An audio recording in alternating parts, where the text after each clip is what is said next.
Hey YouTube, happy solstice, June 20th, 2012. I'm making this on the 17th, but I might not post it until the 20th. So happy solstice to you all, 2012, okay? I'm going to be debating a Christian, and I want to get right down to it. He watched the Forbidden Knowledge video.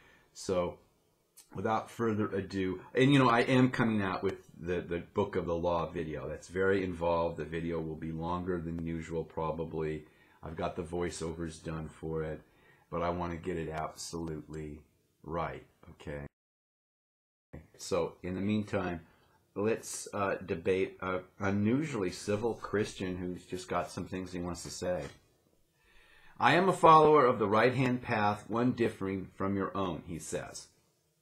Okay, let's get down to this right-hand, left-hand. I've never talked about it in a video, but people assume I'm a Mr. Left-hand type guy. So, Veni Chera, the three M's. Now, that is the Indian Sanskrit word for left path, which is where all of this is coming from. You know, they're the ones who originated this terminology. Now, what is Veni Chera for a Vedic priest? Well, it's the three M's. Madhya, wine; Mamsa, meat; Matsya, fish; Mudra, cereal; and Mithuma, sexual intercourse. Okay, the three M's. That's the left-hand path. So, hey folks, if you've had your Cheerios this morning, you're on the left-hand path. Whole grains, okay? If you eat meat, you're on the left-hand path. If you have, yes, intimacy with your partner, you are on the left-hand path. And if you drink alcoholic beverages, you're on the left-hand path. So, I mean, one or the other of those things, or all of them. Fish, even. Yeshua called Jesus, drank wine and ate fish. Or certainly didn't disapprove of fish in his parables in eating fish. So, you know, he's on the left-hand path.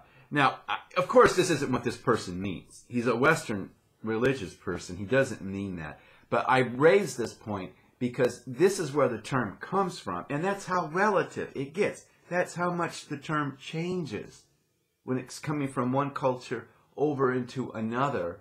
And it's just like, well, left-hand path means against the status quo, against moral convention. If you're going to be a very spiritual person, according to Vedic precepts, then you're going to swear off even cereal, okay?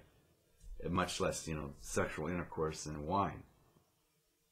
So it's just about moral convention, okay, the so-called right-hand path. And then we bring it over here, okay, we'll just talk about our moral conventions, the 10 Commandments and the Golden Rule and what have you, okay? So let's get down to what that's been about. And people are not of one mind about it. So I just went to Wikipedia, you know, what do they say? And here you go. Right-hand path. The right-handers adhere to social conventions and avoid taboos. Okay, well, I'm of a liberal disposition about civil liberties and liberal civil rights.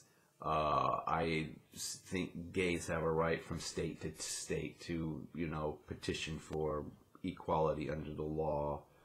I think sexual freedom is about a consensus between consenting adults.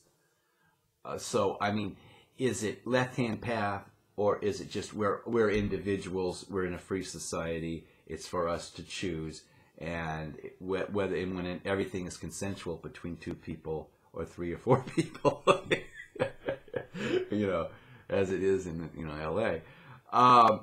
It's about freedom. You know, it's about me not messing around with your freedom, you not messing around with mine. I think this person might consider that a left-hand path type of a thing. Certainly they'd consider it that in India, but strictly by Vedic law, we're all left-handers over here. So maybe I am, maybe I'm not. Social convention, to me it has to be meaningful. You know, that's the existentialist side of me. It's got to be meaningful. It's got to be real, and the other person has to be real. And you know, is this authentic? Okay, am I actually this way? Is this meaningful? So maybe that's left-hander too. Then the right-handers are, they divide the concept of mind, body, and spirit into three separate, albeit interrelated entities. Well, Gurdjieff divides it between, you know, the three-brained beings. There's the physical, the emotional, and the mental. Okay, and I think the spirit would be a kind of an incorporation of all those things acting as one centered will, perhaps. Okay.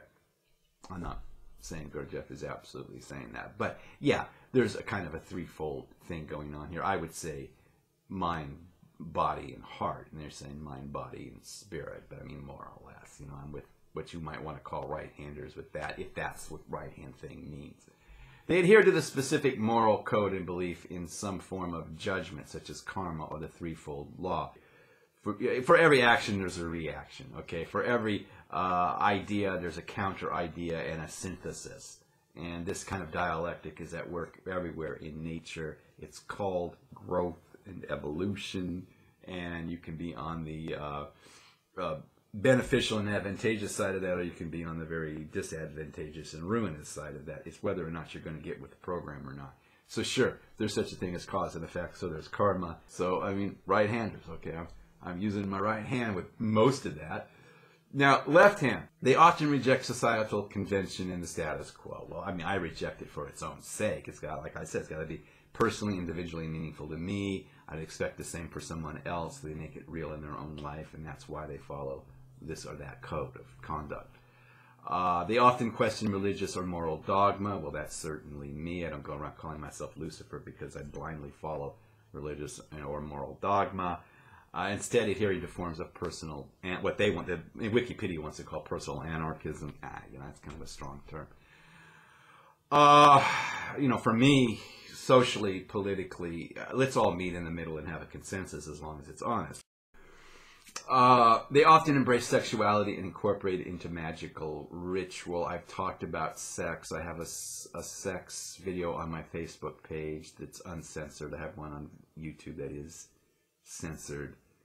And, of course, I bring that. So, I mean, I've got my right-hand thing going on here. Yeah, I'm for sex. I'm for actually bringing up sexual energy up into higher centers. But it does involve a lot of sexual visualization. And it involves, with someone you're very intimate with, certain practices. They don't come up every night or anything, but, you know, maybe once every month or so. You form that kind of a psychic physical union, all right? You don't want to do that with just anybody.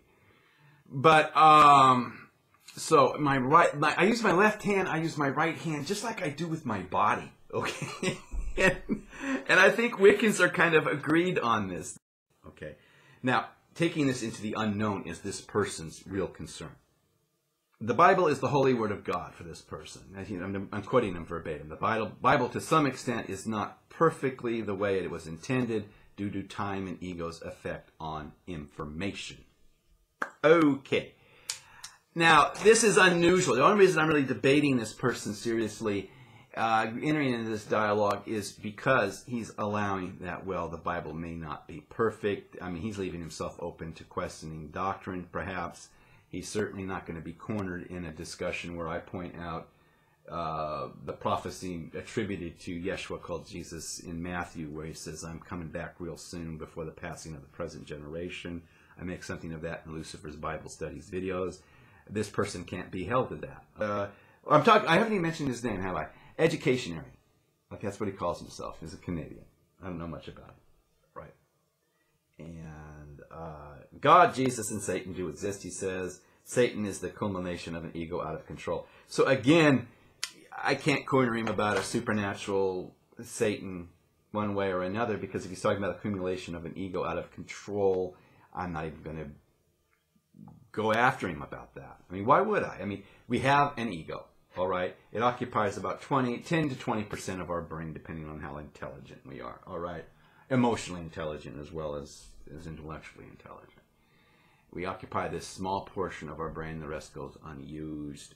And the ego is walking around with blinders. And so if you allow for mass telepathy and so forth, there are going to be huge collective thought forms out there constantly changing because the mindset of the people are changing. But you have this huge telepathically constellated and congregated holograph of sorts assembled at a certain level out there that certainly does reflect back any stupid idea we have about the unknown that you may come up with, including an evil boogeyman, as well as an angry father god. It's all out there. You can shield yourself from it by stop investing so much energy in it and consciously challenging it. And that, again, is a left-hand path kind of a thing. I challenge it every time I make a video because I call myself Lucifer. So I put myself right out there every time. Okay, I refuse to be part of that dichotomy. I opt out of it, don't believe in it, because it is just as subjective as I'm saying. I don't think it's as subjective for this person as I'm saying. I don't think he subscribes to that. But, you know, there's a devil we created, and we can uncreate him any time. And we can, while we're at it, we'd be really smart to uncreate this stupid idea of God as an angry old man up in the clouds. It's ridiculous. Okay, it's obviously an ego projection, what Freud called the super ego, and we're at effect with it. The subtext of wrestling, Jacob wrestling with the angel in the book of Genesis, Kabbalistically, is about overcoming our projection of God and getting past the idea of God to the reality of God. Crowley is very concerned about this in the Book of Lies. It is very much a very extremely strong theme in the Book of the Law in terms of the hidden message therein, and from the very first word on, and the mystery of the number 11. So, and I'll talk about that in a Lucifer video. So what else is this person about? Satan lies, okay? Well, the ego lies. So, you know, a projection of that aspect of the ego is deceitful. So, obviously, if you want to worship a destructive demon that you created in your mind, the demon's going to lie to you. To each their own. I just don't get involved with ego projections. I think they're for overcoming. All of them are, including the devil. My idea of Lucifer is the serpent knowledge, Kundalini, Shiva, okay, the exalted, idealized archangel that was, you know, a manifestation of independent cognition and meditation before the fall, before it collapses into ego.